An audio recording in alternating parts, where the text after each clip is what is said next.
諸国百物語第17話、本能寺七兵衛が妻の幽霊のこと。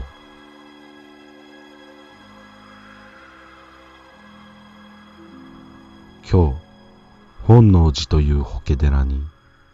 勉学に勤しむ立派な僧がいた。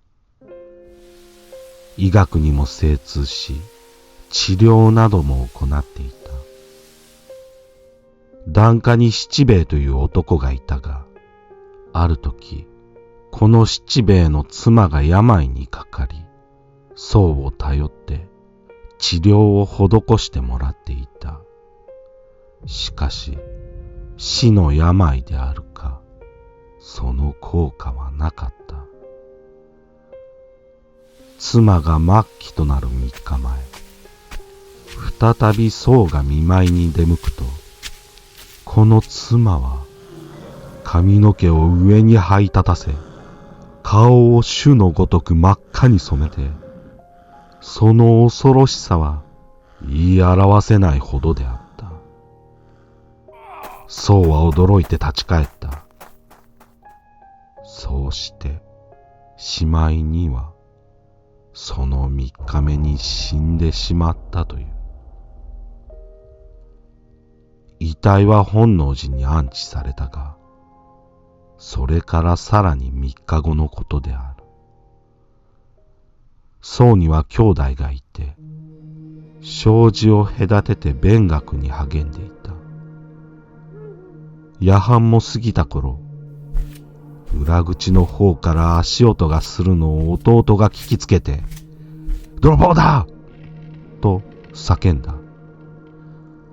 兄の僧もそれを聞きつけ、心得たと言って脇差しを抜いて待ち構えた。泥棒は障子をガタガタと鳴らして入ってこようとしたが、開けることができずに裏口へ回った様子だった。しばらくすると、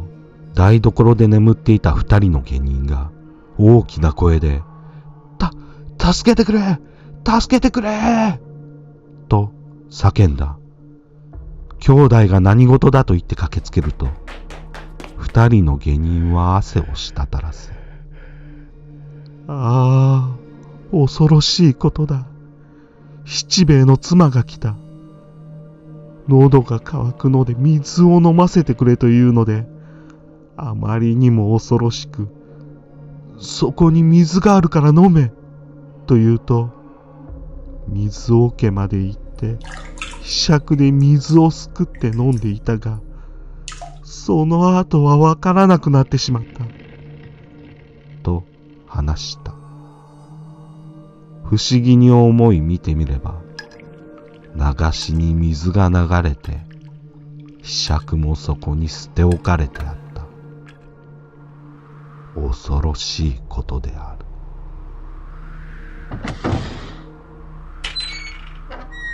七兵衛の妻が侵された死の病とは、おそらく起こりやわらわ闇と呼ばれたマラリアの一種、3日熱である。3日熱マラリアは韓国や中国といった温帯地域でも問題となり、48時間ごとに発熱し、倦怠感、頭痛、筋肉痛、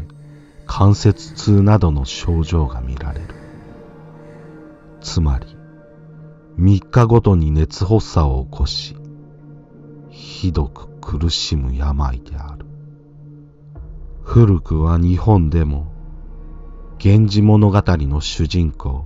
光源氏が苦しむ様子が描かれたり、平清盛も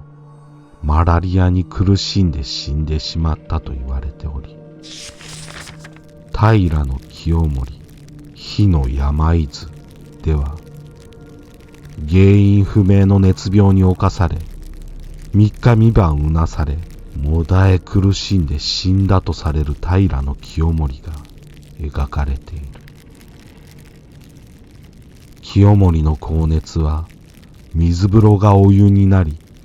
水をかけてもたちまち蒸発してしまうほどであったと言われている。この清盛と髪の毛を上に這い立たせ、顔を朱のごとく真っ赤に染めて苦しんだ七兵衛の妻。当時の人々はこの病を見て、生きながらに地獄や楽器道に落ちたと考えていたのかもしれない。だからこそ妻は水を求めて現れたのではないだろうか。恐ろしい話である。